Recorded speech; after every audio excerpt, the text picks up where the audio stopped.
court from the girls next door. Come party with us for the best damn fight night period, live at the Playboy Mansion. You're watching the best damn fight night live from the Playboy Mansion.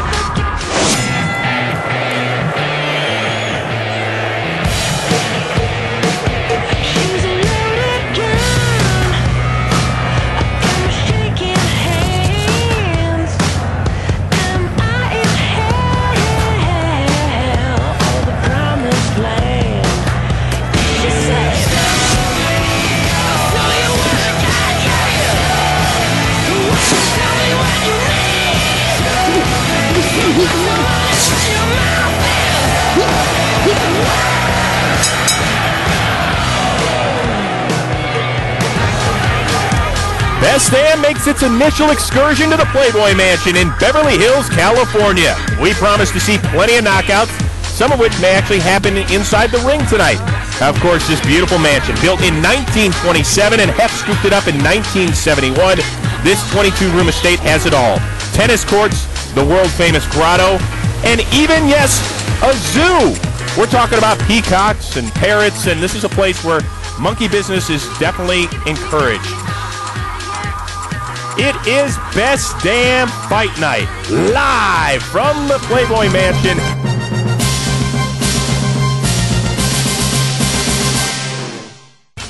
And what else does Best Damn bring you? Plenty of celebrities, including one of the stars of Desperate Housewives. Of course, you know Ms. Carlos. Hi, you're watching Antonio Chavira. We also have The Realists. We were listening to them in our car on the way down to work earlier today, and you know them as the girls next door. Kendra, Bridget, Holly, and the guy in the middle, Hef. You're watching Sivu. Well, tonight, they're all getting pumped up for double-header action coming your way. First, a 10-round heavyweight battle between Tony the Tiger Thompson and Timur Ibragimov. We are looking forward to that. That will be preceded. You're actually going to get to catch a glimpse of the 2004 U.S. Olympic bronze medalist, Andre Durrell. He puts his unbeaten record on the line against Kenny Koss. Now, as for the big boys, Thompson got into the fight game late at age 27. Now the 35-year-old dreams of being the next great American heavyweight. He puts his 24-match win streak on the line against Timur Ibragimov, a man who actually carried the Olympic flag for Uzbekistan into the 1996 Summer Games in Atlanta, Georgia. Hi, everybody, and welcome to the special live presentation of the Best Damn Sports Show, period. I am Chris Rose, joined as always by my tag team partners, Rodney Pete and Rob Dibble. And guys, I have just one thing to say.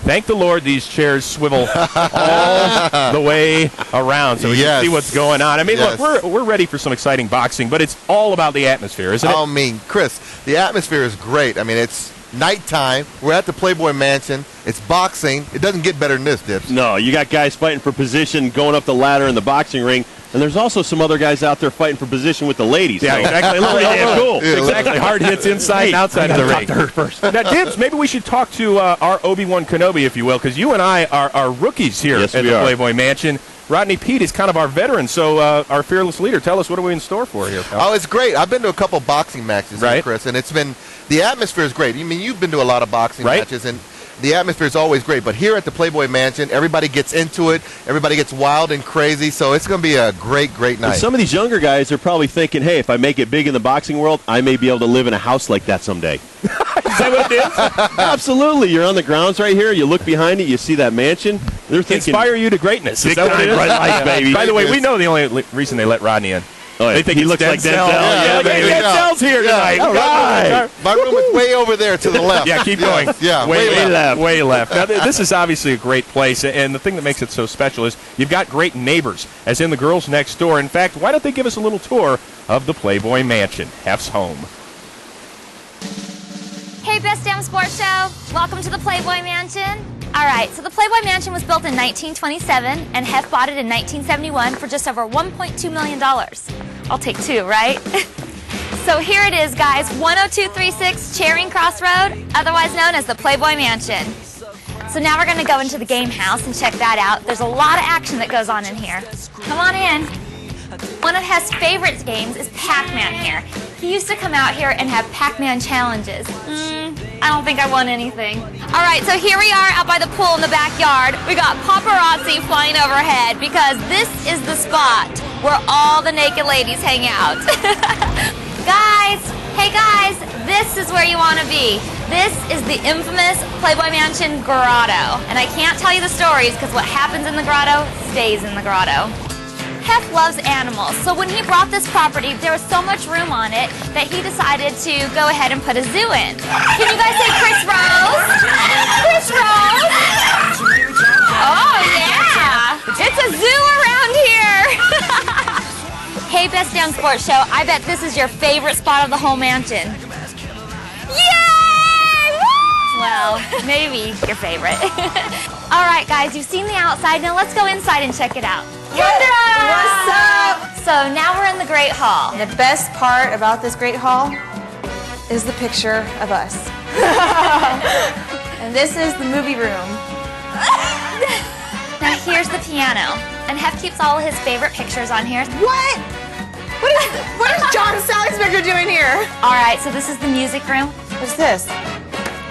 These are 8 tracks. Yeah? They used to have these in cars and stuff. I feel like we're on Cribs, and this is our refrigerator. Yeah, what's in there? Orange juice, some whipped cream.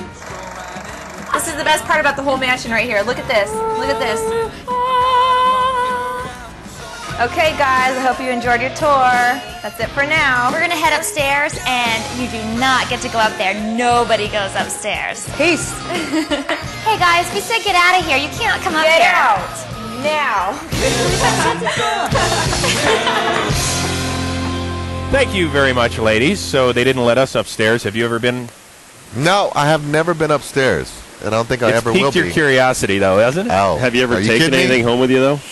No, no. What Nothing does that that mean? you What does that What does that mean? mean? Like maybe a robe or something? Hey, we're lighter or guests of something like Hef's that? tonight. Yes. What are you talking about, We dude? want to come back, Dibble. You've never Taking exactly. something from somebody's house? You know Come what? on. We'll call Not this security. house. In the meantime, let's check in with Leanne Tweeden, who's standing by with Hef and the ladies. Leanne. Thanks, Chris. You know, I get the great job tonight. The man, Hugh Hefner, and his beautiful ladies are here with me. Hugh, you know, it's pretty great. We just saw a tour of the mansion, but now it's bunnies and boxing here at the Playboy Mansion. That's a great combination, huh? The 2 big B's. Yeah. My pleasure. And they're pretty big, huh? Yes, they are. Now tell us, what is it like here to have a party for all your friends and to have boxing live here on the Best Damn Sports Show? Well, it's a very special night. You know, the Playboy Mansion is famous for parties, but I think boxing nights are a thing apart. Very special. Excellent. Well, thanks for having us tonight. Holly, I got to ask you, you're dressed up in your beautiful bunny suit. Are you guys going to be the ring card girls tonight? Yeah, we're going to be the ring girls. I'm really excited about it. Now, Bridget, you just gave us a tour of the mansion. What's it like living here? Oh, it's amazing. We're spoiled every day. Now, I got to go over here to Kendra. Kendra, you're missing the bunny ears, so what is it tonight? You're just the boxing fan? Oh, just a boxing fan. I went on the red carpet with Hef's boxing robe. He gave it to me, so I don't know. Well, I know you're the big sports fan Yeah, here, I like right? to drink beer too, and I can't drink beer in that. So. You need a little leeway in the dress, Exactly, right? I need a little poop.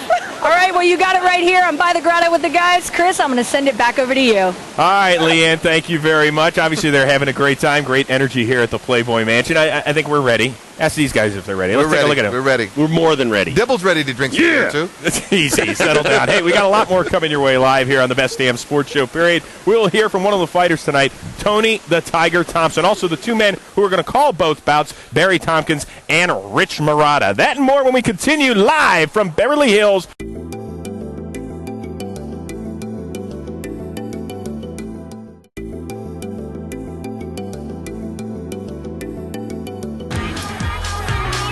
You are looking at downtown Los Angeles, California, just a few miles away, Beverly Hills, and the Playboy Mansion as well. Oh, yeah. Now that's good. That's good stuff. Art imitates real life, I guess. For a preview of this bout, let's send it ringside to the 2 guys who actually parked in their usual spaces here at the mansion, Barry Tompkins and Rich Marotta. Gentlemen. Yeah, in fact, our limo was a little bit different than yours. Ours was yellow, and it had a meter on it. It was really not exactly like you guys, you know what I mean?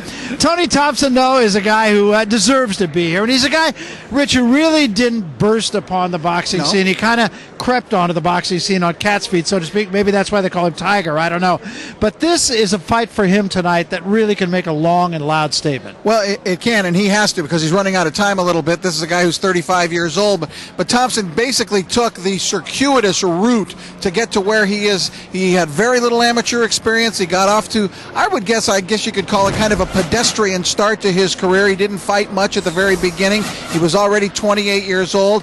He lost in his 5th pro fight to Eric Kirkland, but at that point he began to develop, began to gain some notoriety. He steadily built up the quality of his opposition, and then finally he had an opportunity to showcase himself against the more marquee opponent, and this was Dominic Gwynn. And this was a very good fight for Tony the Tiger Thompson. He gradually took control of this fight. Round by round he got better.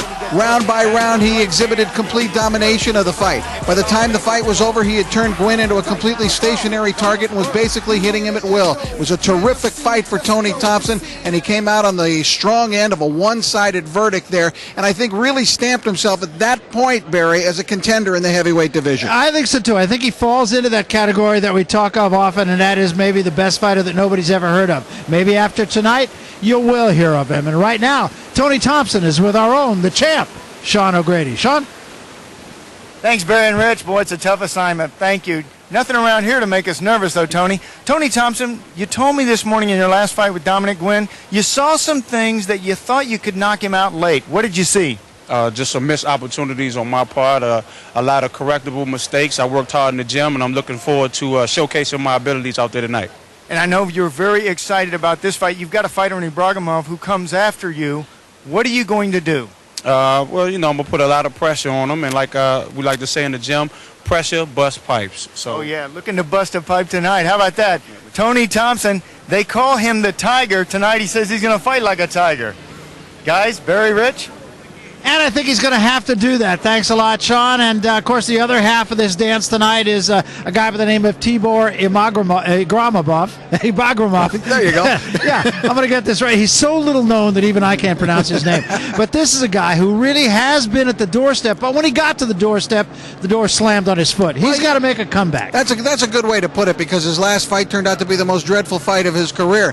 But he promises that's not going to be the case here tonight. Now, Tibor Ibragimov had an extensive amateur career, but he did not begin a pro career until 25 years old, and there he has kind of the same type of route to contender status as did Tony Thompson. He had that draw midway through his career, then he began the steady climb up, then he had the big opportunity against Calvin Brock, but he lost that unanimous decision last year, and what really for him was a very subpar performance, and one that he really was disappointed in.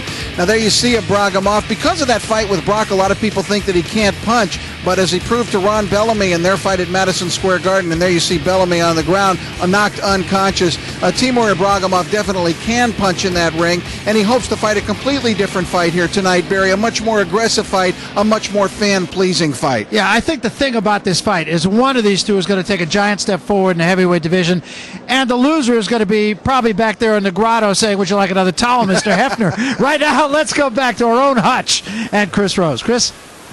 All right, gentlemen, we look forward to your call. Dibble's already our towel boy. Don't worry, we got him working overtime tonight. He's got I got extras for you, tonight. Chris. Huh? I got extra towels for you, buddy. Stop it. So we are looking forward to Thompson and Ibragimov. That is our main event. It is coming your way. But first, the confident Andre Durrell puts his unbeaten record on the line. The U.S. Olympian says he's ready to face Jermaine Taylor right now. But how's he going to deal with Kenny Cost? We'll find out right after this. Hey guys, you're watching the best damn fight night period live at the Playboy Mansion. Let's party! We are back. Best damn fight night live from the Playboy Mansion. Presented by Virtua Fighter 5. Chris Rose, Rodney Pete, Rob Dibble. Getting ready to hang out with some of the celebrities, including Brian McKnight, Grammy nominee. You'll hear his pipes to the national anthem in just a few minutes. But we are just about ready for boxing. 8-round super middleweight bout. The unbeaten Andre Durrell, 10-0, faces the Minnesotan Kenny Cost. For more, let's send it ringside to Barry and Rich. Gentlemen. All right, thanks very much, Chris. Well, Andre Durrell, a guy, of course, Rich, with a huge upside. There's no question about it. He's had 10 professional fights. He says he wants a title fight by the time he reaches his 20th professional fight. I think he's got to get on the gas and start fighting some tough guys. Well, he's pretty ambitious. You see, Andre there, and this is a kid really who's got a lot of charisma. He's got a lot of ability to go with that charisma. We saw it against Juan Camacho. Now you'll see some natural gifts that he has. Great speed of hand. He gets around that ring well, but he's also a little bit loose offensively, throws some wide punches there, sometimes gets a little amateurish, a little bit wild in there, but as you can see with a lot of these opponents, Barry, he can just overwhelm them with the natural athletic ability that this kid has. He is really a very fine young fighter with a lot of charisma, $1 million smile, and he really has an opportunity, I think, to make a lot of money if he keeps winning. I don't think there's any question about it. The guy that he's going to be looking at across the ring tonight is a guy by the name of Kenny Cost, who had his moment in the sun against another American Olympic medalist. No, he's making his bones fighting guys named Andre out of the Olympics, no doubt about it. He hopes to do that again tonight. Kenny Cost is a journeyman fighter, but nonetheless, he's a hard puncher. And when he fought Andre Ward, it was just fresh off a gold medal. He gave Andre Ward what for? And you see that left hook that he delivered, and that took Ward's legs right away in that fight. This had everybody in a bit of a panic. You could believe it, because it looked like there was going to be a huge upset in that fight. Kenny Cost kept the pressure up, but basically after that, Andre Ward's more skilled abilities gave him the opportunity to get that win, which he did. He went on. Of course, Andre Ward has a lot of speed, which Kenny Cost says bothers him. He'd probably like to get a guy who would stand right in front of him. I don't think Andre Durrell is going to cooperate in that particular fashion here tonight. The reach advantage also to Durrell. As we take a look at the rules, they will be governed by the California rules tonight. 3 knockdown rule will not be in effect, nor will there be a standing 8 count. Fighter cannot be saved for the bell in any round, which includes the last round. The referee or the doctor can stop the fight, and if the fight is stopped due to a headbutt, we will go to the cards at the start, from the start of the 4th round on. And with that, we take it to the center of the ring, and the ring announcer, Jimmy Lennon Jr. Jimmy? Ladies and gentlemen, a very good evening to you, and we welcome you to the house that Hef built as we have a big night of action coming your way. It's the best damn fight night, period, live from the Playboy Mansion, presented by Virtua Fighter 5 and brought to you by Goosen Tudor Promotions in association with True Dat Entertainment, sponsored by Sequan Resort and Casino. Well, fans, before we present our fighters, we'd like to ask you to rise for the singing of our national anthem, as we have a very special guest to lead us.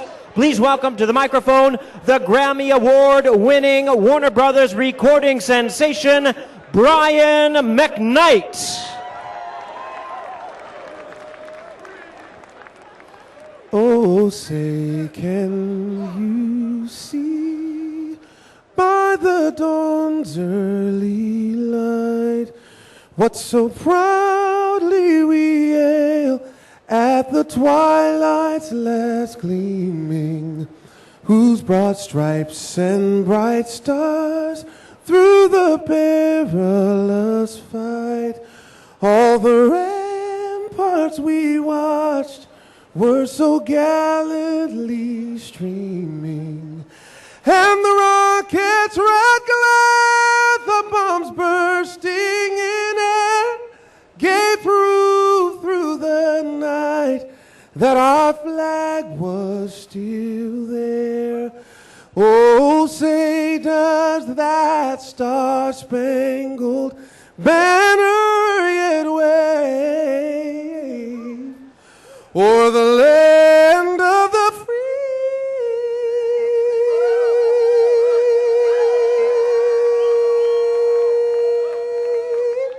and the home of the brave.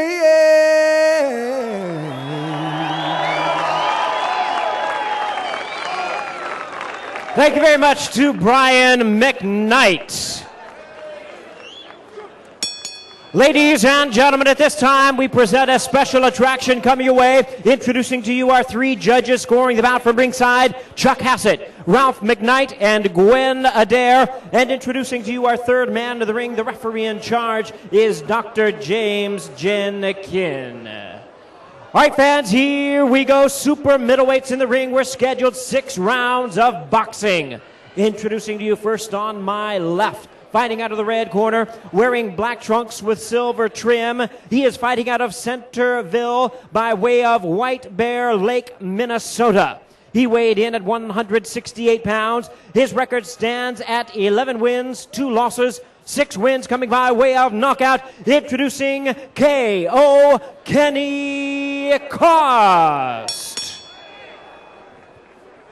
And his opponent across the ring on my right. He is fighting out of the blue corner in this 6-round attraction, wearing black trunks with green trim, hailing from Flint, Michigan. His weight, 168 1/4 pounds. His professional record is undefeated at 10 wins, no losses, 7 wins, 8 wins coming by way of knockout. Ladies and gentlemen, here is the 2004 U.S. Olympic bronze medalist, introducing the undefeated fighter they call the Matrix, Andre Durrell.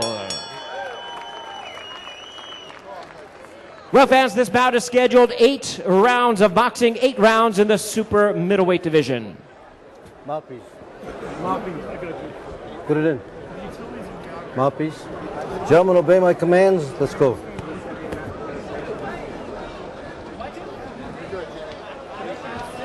The last time Kenny Cost fought an Andre out of the Olympics, he came close in a memorable first round. Can he take one more step up and close the show against this Andre out of the Olympics? This one may be a little tougher, as you alluded to. I mean, I think it was a flash knockdown. Now, the other side of it, of course, is that Cost says, I'm in much better shape. I've learned a lot since then, even though he did get stopped in one fight after the Andre Ward fight. But he says, I'm ready to go. And one thing we found out about him was he wasn't intimidated by the reputation of his opponent, Barry, and that's always important when you're fighting an Olympian, I think. If you come in as the so-called opponent, you go in there against the guy with a lot of hype, a lot of publicity, and a lot of focus on him, and you cannot be intimidated by all that. And certainly Cost wasn't against Andre Ward, and I doubt he will be here tonight. And the thing that Kenny Cost said is that Andre Durrell, maybe unlike Andre Ward, will get a little bit sloppy. He'll back into the ropes, he'll drop his hands, he'll throw maybe 1 or 2 too many uppercuts, he'll get a little bit too cute, and he figures that is where he will have his chance. Andre is a guy who throws a lot of punches. He's got great speed of hand. He has a brother, Anthony, who's also a fine prospect on the way up, with a harder punch than Andre possesses. But Andre has got a lot going for him. No question about it. Big personality and a guy that really is great for the sport of boxing. Incidentally, this may be one of the last fights that he has the moniker Durrell. He has told us that he is going to officially change his name to Lawson, which is the name of his grandfather. He is estranged from his father. In fact, he never really has known his father, and he said, well, I'm not going to carry the Durrell name. I'm going to carry the name of the man who raised me. Andre fought about 30 seconds there left-handed to no great effect and switched back to right-handed. But there you see that speed with the right. Well thrown, too. Very good punch. That's right. One of the things that Andre Durrell had done that he needed to work on was his punches were a little bit wide sometimes. That was a good straight shot. Now Andre getting that jab to work to some effect. Not moving much, though. He's come out here flat-footed in round 1. Perhaps looking for a little more power, Barry. Yeah, Durrell much more all business, and that's not to say that he's a showboat, but he will bump off the ropes every now and then. And now he's keeping this fight in the middle of the ring, much to the chagrin of Kenny Cost. Out of Minnesota, out of St. Paul, living in White Bear Lake, Minnesota. You haven't been up there, have you? Actually, I spent a lot of time doing college hockey games in Minnesota. It was considerably colder in February than it is here tonight at the Playboy Mansion.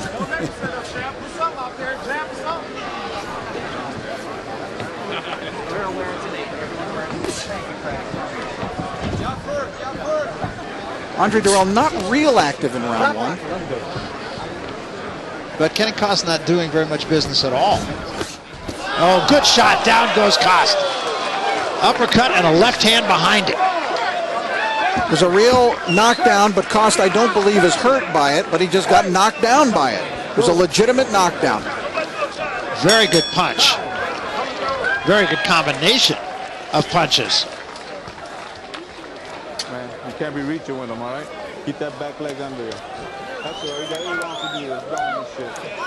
8 rounds. 8 rounds. That's an 8-round fight. All right? Sit down.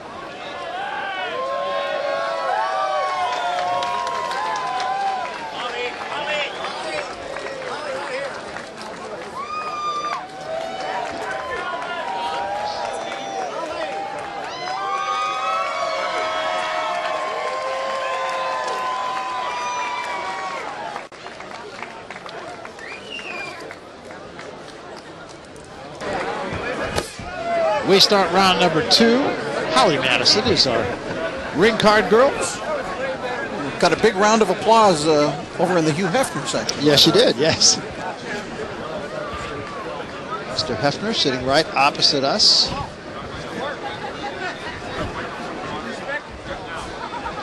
Darrell, you know, Barry, I mentioned in the first round that he wasn't moving a lot on his toes, that he came out flat-footed, perhaps looking for a little more power. We saw it right there in the final 30 seconds when he scored that knockdown. And as you see him here, he just has a more intense, focused kind of look on his face than when we've seen him on other occasions. That's absolutely right. And he's not throwing one of those wide looping punches yet in this fight. You know, we did a fight with, excuse me, Barry, we did a fight with Andre in Temecula against Alfonso Rocha, and he got wild in that fight and relaxed, and he got himself knocked down. And I mean, it was a hard knockdown. Darrell was really out of it there for a little bit, and he admitted to me today that he fought out of a real fog there, but it was his own fault. He said a correctable mistake. He watched the tapes. He said he just got wild, and that's, you know, and he is looking more professional in there tonight, throwing fewer punches. Where there's a clash of heads, it looked like. Sure was. It hit Darrell in the mouth. He's in some pain. Yeah. And he's told to box, but his teeth or his upper lip or jaw is bothering him. Yeah. So he's going to have to tough it out right here. Again, a little bit of adversity for Andre. Again, slipping that left uppercut in. There's a little Jersey Joe Walcott for you. Did you see that move? Let's get a report from Sean O'Grady. Sean? Yeah, I'm over here in the corner of Kenny Cost, and Jesse Garza, his main cornerman, says he's going to have him smother Andre, get on top of him, get inside those fast punches. You got to do something. You got to contend with the speed of Andre before anything else. So you're going to try to get his man on the inside, guys. All right, thanks very much. He's not been able to do that. No. Darrell is not letting him do it. He's not doing it at all right here. Smothering might be a good idea because Darrell likes to punch from long range, so that might be the right strategy. But he's not, as you can see, he should get close, Barry, and he should try to smother, but he's not. He's giving Darrell all kinds of room to throw punches. And you're getting a good look at how effective a jab Andre Darrell throws. It's not only fast, it's a hard jab. First time that Darrell's back has touched the ropes. Costa's got to stay closer, longer. End of round 2.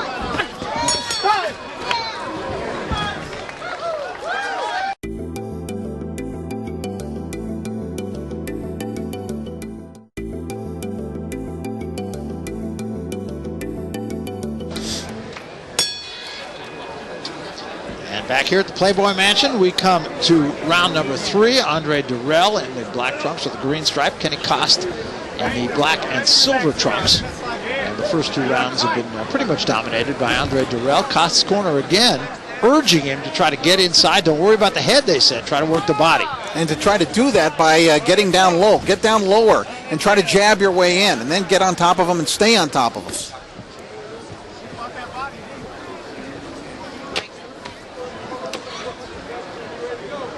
Again, Cost just not able to get inside. And now not throwing any punches. Costa's going to have to be much more active, Barry. He's just allowing Darrell all this room. Darrell just so quick-handed. There's some showmanship from Andre Darrell. Now you're going to see the speed of hand. Kenny Cost to smile. I mean, Darrell, I think, Rich, really does have all the goods. It's just a question of maturity. I'm not sure who is the brighter prospect between he and his brother. A lot of boxing people feel that maybe his brother, actually Anthony, might be because of the fact that he punches so hard. He can really bang. We had them both on the same card several months ago. And Andre's a little more flash and a little more charisma and talks a lot more than Anthony. Yeah. And he said, and they do get along, the brothers, but he said they're not exactly kindred spirits. He said there was, a little bit of a few problems, I should say, when Andre made the Olympic team and his brother did not. But this ain't the amateurs. No, it isn't.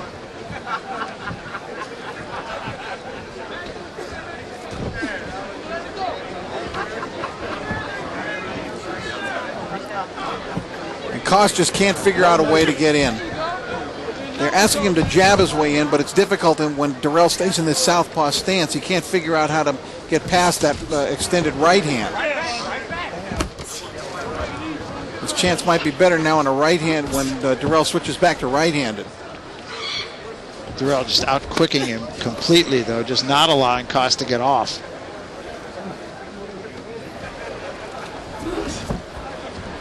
The feeling that both these kids, the Durrell brothers, have for their grandfather is pretty amazing. Well, they took him in, both he and his brother. There were 6 kids in the family. 4 stayed with the mom, and he and his brother went to live with the grandfather, and they gave him all the credit for where they are. We welcome you back. We come now to round 4, a fight that has been dominated by Andre Durrell. Kenny Koss just unable to do any business against the Olympic bronze medal winner. And I want to congratulate you on keeping your eyes so far on the action in the ring and not at ringside. Pretty good, huh? Yeah. Showing great discipline so far. There are distractions here. You know, I noticed more photographers here than for any fight we've done for a long time. That's right.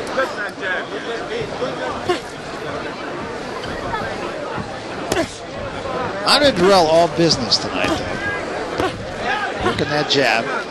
Well, that's good. You know, I like to see him taking his professional career more professionally.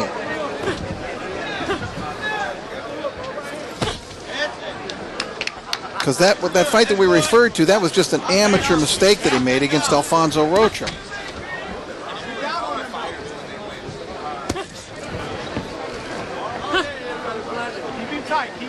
Now, Kenny Koss has not had that one moment and trying to rush now at Durrell.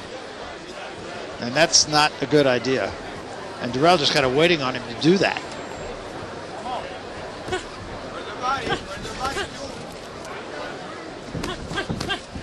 Four jabs. All of them got there. And a right hand to the body. 4 jabs again and a right hand to the body.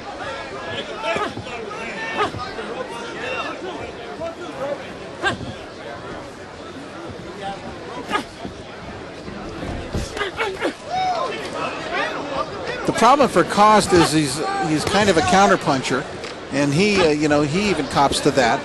But Durrell, when he throws those flurries, it's kind of hard to counter him. Durrell has been very sharp, scoring with a high percentage of punches.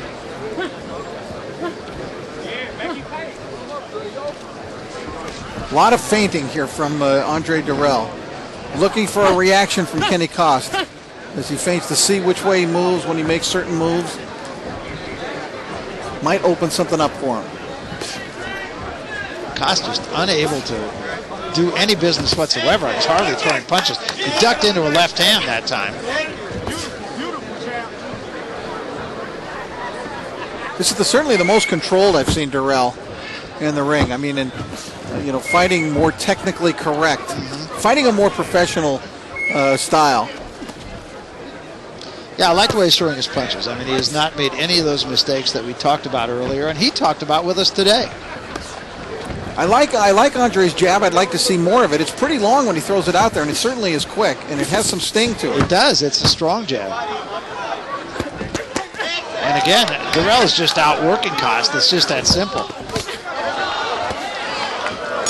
And a 4.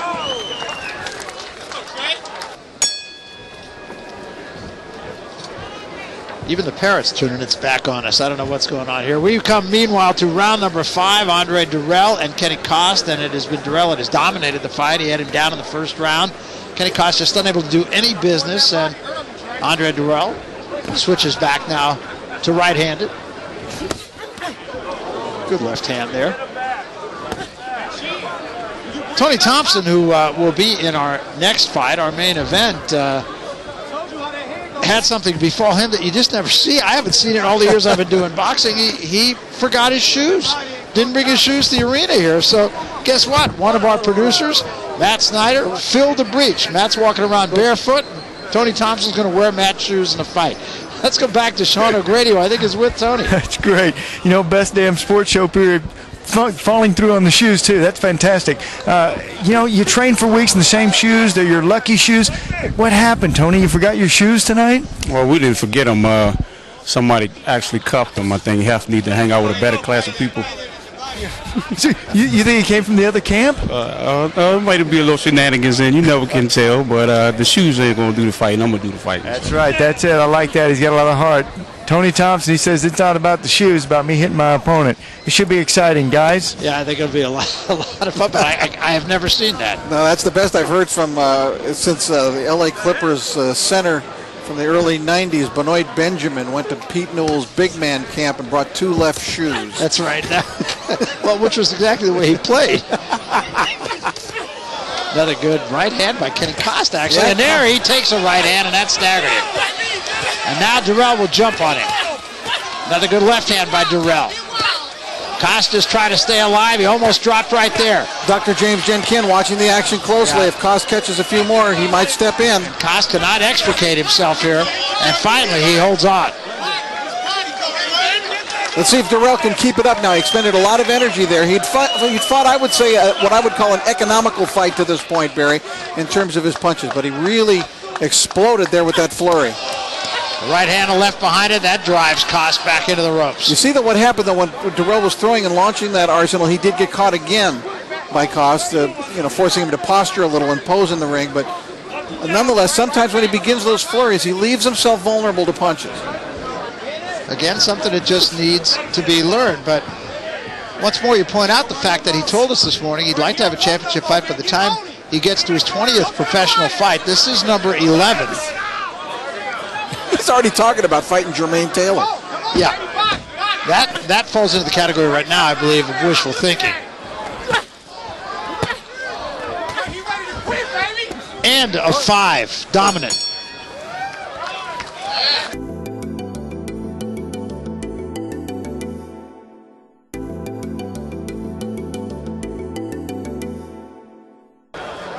And back here at the Playboy Mansion, you're looking at a replay from the last round on the right and live action on the left. And Durrell was merciless in this particular flurry. He did not let up. He just alternated hands, left, right, and just kept firing away. And I think that Dr. James Jenkin was thinking a little bit here as he was watching about maybe stepping in. Look at him there. He's getting his leg ready to jump in. But he stayed back, and Costa lives to fight another round. Yeah, Costa finally was able to grab on to Durrell. This is round 6. This fight's scheduled for 8 rounds. Durrell, by the way, has scored 7 KOs in his 10 fights, so he's gotten most of his fighters out of there within the distance, and I'm sure he'd like to do that here tonight. Saw your score a moment ago, and it is a shutout, and the reason that it's even more lopsided than it should be if you start counting rounds, the first round, because of the knockdown, a 10-8 round. And I scored this last round 10-8 as well, Barry, basically because I believe that in judging, you should factor in when a guy wins a round big. You shouldn't have to necessarily win with a knockdown a round to get a 10-8 round. If you win a round really, really big, as Durrell did there, I think you should get credit for it and be scored 10-8, rather than just barely shading a guy with a few extra jabs and getting the same kind of a score, a 10-9 round. Durrell kind of shaking that left hand as though he maybe hurt it a little bit, but he did throw a jab with it just a second ago. The only time he was really bothered in the fight was when he caught the head of Costa on his teeth. Yeah. He wanted a little break there, and Dr. James Jenkin just said, carry on, guys. Switches up lefty again. I think he does that with some purpose. He kind of keeps Costa off balance. I don't like a lot of fighters who switch up for apparently no reason, but I think it's working to some effect here for Durrell. He told us today he doesn't even think about it. I don't know that was a punch. No, it's no knockdown. Oh, he is calling it a knockdown. Wow, it sure looked like a slip to me. He just kind of lurched forward.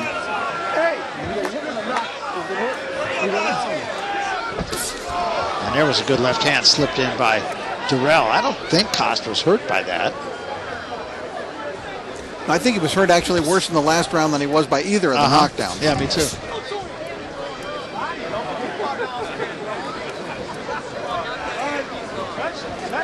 Durrell looking for an opening. He just kind of keeps pawing with his right jab to try to get Koss to move his gloves and leave an opening for him. Again, he's got Koss in the corner and lets him escape as Koss starts to tie him up and now brings it back to the middle of the ring. And we come to the end of round 6.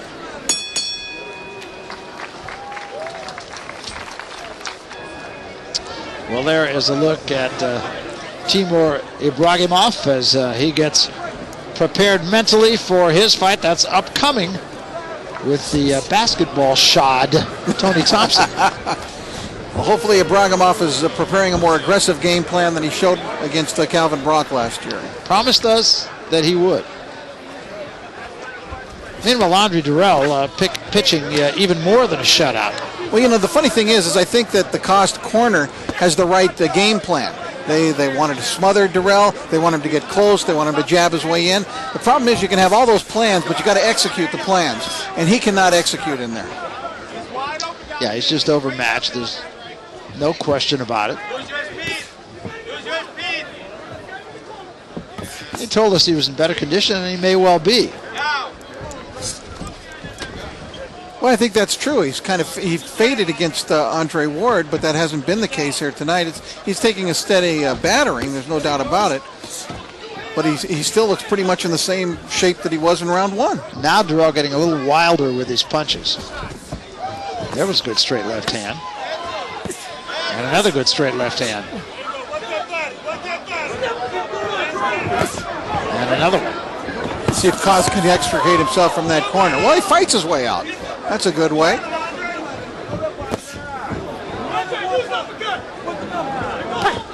Koss asking Durrell to come in. But Durrell is fighting this entire fight at his distance. The distance is comfortable for him where he wants to be. Now back in the center of the ring again.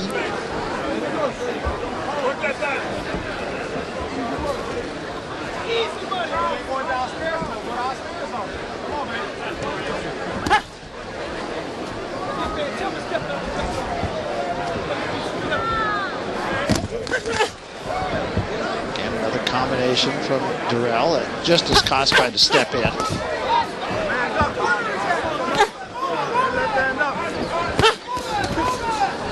Well, he is quick-handed, Durrell. No question about that. And as I'm looking at Durrell's expression, man, he looks a little perplexed himself, Barry. That I think he feels he's done enough to get Koss to at least to get out of there, to submit. But Koss isn't about submitting. No, definitely not. He is nothing if not tough.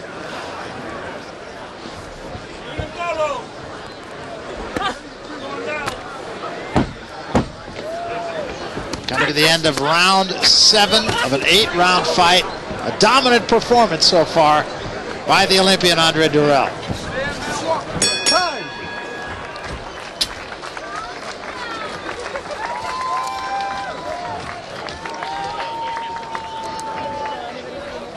And we welcome you back here to the Playboy Mansion. We're in Holmby Hills, California, right by Beverly Hills, and an invited crowd of about 500 on hand, and have to be appreciating the performance they're seeing from Andre Durrell. Oh yeah, if you're here tonight, you're on the A-list, Barry. No question about it. Because I had a lot of people want to know how they could get tickets to the fight, and I couldn't help them. No, that's right. That's right. And this is, you're right. This is the A-list. This isn't the They cast. barely let us in through the gates today. That's right. It's not the cast of the Love Boat that's here. Well, let's see if Kenny Koss goes for a broke here, Barry. But he just hasn't been able to really get close enough to do any damage to Andre Durrell at all in this fight.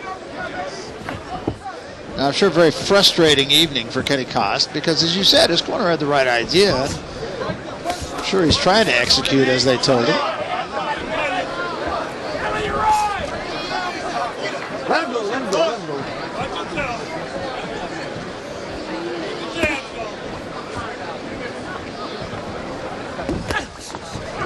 It's tough for Koss because he'd like to jab. They want him to jab his way in, and he tries it, but what happens is that Darrell's jab is faster, so even if he launches a jab, Darrell's jab gets there first, and you really can't exchange jabs with Darrell. And Darrell, of course, with a 5-inch reach advantage.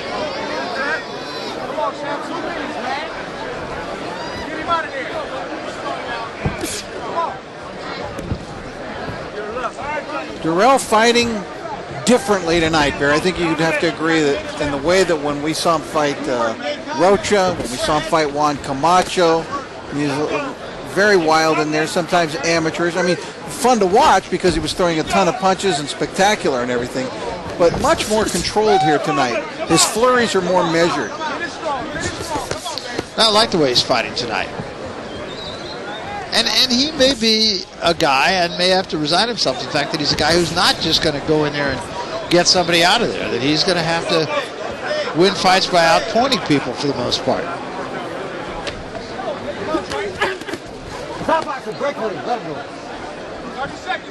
I think that's probably a correct assessment. That's what I'm saying. He's gonna need to do it with volumes of punches, out hustling his opponent, out skilling his opponents.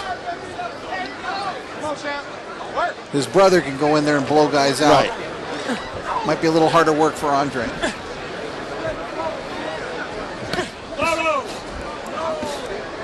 It's not to say that he won't be just as successful. No, I think he's very sharp. His punches certainly have been a lot sharper tonight than we've seen them in the past.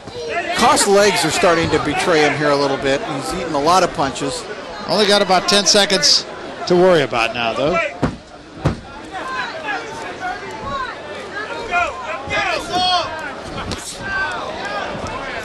Darrell just trying to measure. Now he opens up again, and that's it. So Kenny Costa can say he went the distance. Rob Schneider liking it.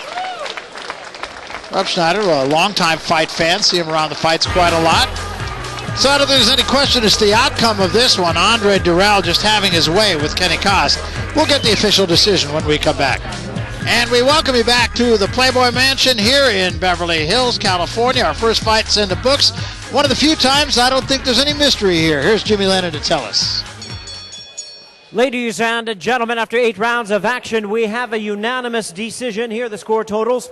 Judge at ringside, Ralph McKnight, sees the bout 80-70. Judges Gwen Adair and Chuck Hassett both see the bout 80-69. All three in favor of the winner, and still undefeated, the Matrix, Andre Darrell.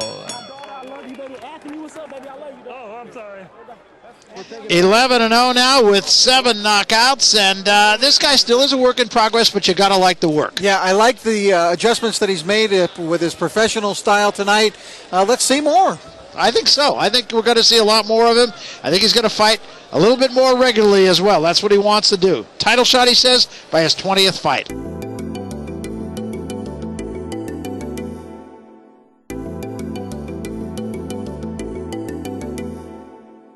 What's up? This is Chris Judd, and you're watching Sivu. Hey, this is Godfrey, and you're watching Sivu. You're watching Sivu. Hi, Sivu. You're watching Sivu right now, and it's on and popping. Yo, what's up? This is Paige Kennedy, and you're watching Sivu. Pay attention, baby. Yeah. Hi, you're watching Sivu. Adios. Time for some butt whipping. We put the bunnies to bed, and now it's just the Warriors. Coming up next is Tony the Tiger Thompson in the main event.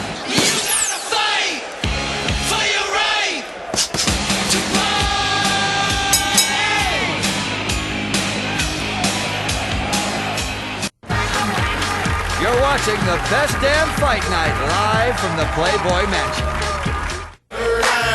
Sit up in the hood with bro. Get up in my whip and roll. Go to the club to blow. I get myself in a messed up situation. Maybe it's my occupation that got these suckers out here hating. I'm solo, but blame it on the dodo. I puff them off in the streets, he loves to make it rain. I travel the packs just like we Zulus. Gang members with me, homie Chris and Pyro. I relax just to level it off. On my firstborn, I know I'm a boss. What's next, baby? I sit up in the hood with pros. Her 9 in, get up in my whip and roll. Her 9 in, go to the club to blow. Her 9